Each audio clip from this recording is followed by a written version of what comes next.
Hi, ladies and gentlemen, Eddie Marcus here again.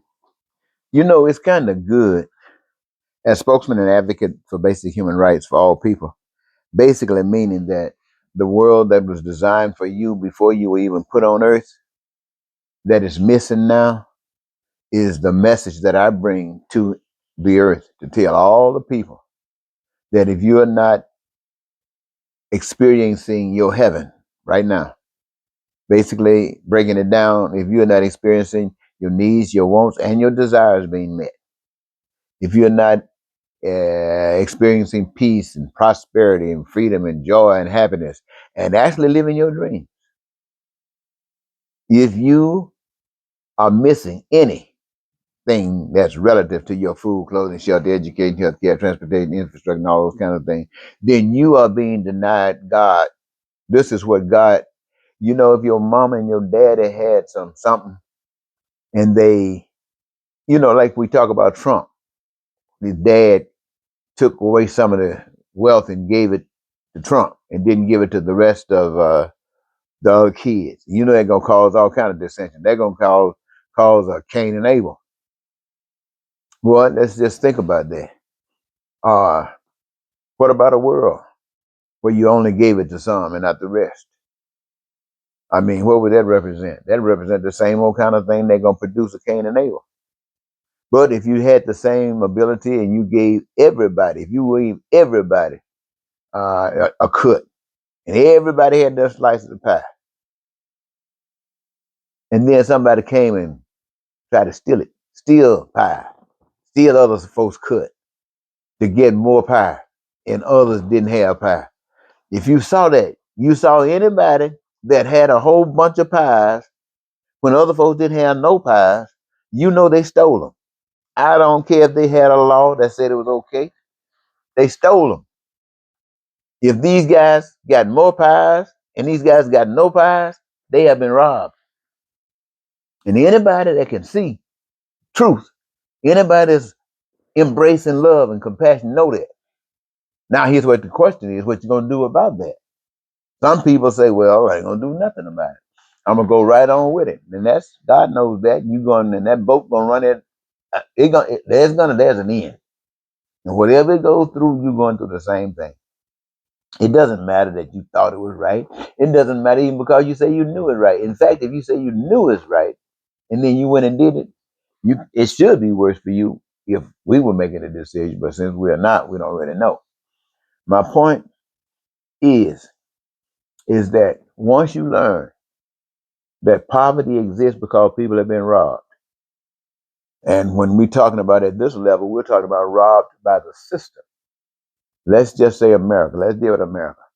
The poverty that exists in America is an expression of the people. The people have set up this system that says that this is okay. This people have set up a system that people have to rob, people steal. The prisons are full of people selling weed, doing every kind of thing they possibly can because the system has robbed them and left these doors open. And this is why how they're trying to survive. And the people, all of the wonderful people out there are partners with the system. My job to tell you the truth. I'm coming to speak for my heavenly Father. I ain't coming to speak for my friends. Because my friends, I'm thinking about turning them loose. Because my friends are sitting here every day, just like I used to be, saying they should have done better. They had a chance just like me. Whatever, they come with some old damn excuse. And these people still out here going through these changes. It's not so. My key for those who are wondering: am I concerned about the people getting something to eat, or am I concerned about you doing the right thing? I'm concerned about you doing the right thing. That's all I'm concerned about. You doing the right thing. Because if people don't want to eat, that's them. Even if you gave them the food, they don't have to eat. But they have nothing that prevents them from getting what they want, need, or desire, but that be their choice. Otherwise, no, that's what we live for. We live to meet one another's needs. We live to do those things for other people so they don't have to do them. They do the things that they do so I don't have to do them. That's what we live for. That's what we should be living for. Because if we were living for that, we wouldn't have no line. The prison wouldn't be filled. If we were living for that, we wouldn't have no crime and violence. If we were living for that, but we don't live for that, and we got all this other stuff, and that's something to be pissed off about. But what good is it to know that stuff and then get up every morning and go straight through it like it ain't nothing? If somebody or some power is showing you that something is wrong with that, then let me ask you something. If you're in a lake drowning and somebody see you out there drowning and they know you drowning, would you want them to jump their ass out there and try to save you, or just get up there and look? I think you want somebody to help you. So everybody that's going through changes is looking for somebody to help them. And ain't nobody giving out help but God. And when ain't nobody giving out no help, they are saying that God is dead. And he is. But what I found out on the internet, there's a subject that's being talked about. It has to do with the black God is punishing white folks. Now, I mean, did you hear that? The white God. See, it's one thing because white folks always saying what they did to black folks. They expect black folks not to take that stuff. They expect black folks to come and get in that and get in it. That's what they expect. And they think that's what we were supposed to do. Come and start something. Get even. So they want to already be prepared. But we ain't had to do nothing. God doing it. White folks stayed white folks. And I can't tell the story just like it is, ladies and gentlemen. I wish I could put a link in the description so you can check it out. But even if I don't, I want you looking for it. They say, black God punishing white folks. Because there's some strange thing. And they using Donald Trump. You know, people were praying for Donald Trump to do all the things all the ugliness that they represent. All of the white supremacist stuff that represents, that America is representing. You know, and it seems like everything white folks have ever done in America low down and dirty. It seems. Talking about having the biggest military, all of that. That means how much they've robbed the people to build and invest in military. Talking about all of this stuff. I'm not gonna go into it, but you know what they're saying. But they tell me that God is for using Trump to make America look pissed like nothing before the world community.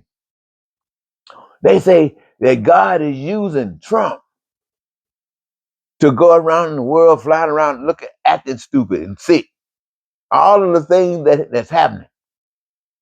Firing people from various jobs that are so important, really. But now you're losing all that ability. He's just destroying everything that white supremacy represented. And see, black folks, we're used to standing up fighting for stuff. But when we know what God is doing, when God is bringing these white folks to let them know who's God and white supremacy is not God, then maybe we can chill because we've been through all of this before. But we do know that we are not chilling to the extent that we're doing nothing. Now, because while this is going on, our focus is on the new world order. Our focus is on the new society. What somebody say, the new heaven, the new earth that's brought by God using what used to be the tail that now is the head, blacks. And we didn't have to go get mad with no white folk. We didn't have to go fighting them. No, they destroyed themselves with MAGA, the Republican this, Democratic this, can't agree on nothing. And you ended up destroying yourself. Trump want to make sure that you're so weak that North Korea, Venezuela, Russia, anybody can just come in and slap the hell out of us. That's what Trump is trying to do. That's what you wanted, a white supremacist. And that's what God gave you, a white supremacist who don't give a damn about nobody else because he's more than just a white supremacist. He's that other stuff too. Well, ladies and gentlemen, black folks, I want you to take a breath of fresh air. Just take a breath of fresh air. It's good to know that somebody's doing something, even if it's on a spiritual level. It is wonderful to know that black people are not just lost, that with no help. It's good to know that when Donald Trump does all this ugly stuff out there, he's just preparing the path for a new generation of people, a new moment in time. And at the same time, exposing that ugliness that's been in existence all this time for what it is. Well, I I think I shared enough. Okay. So if you wanna, then later. Goodbye for now.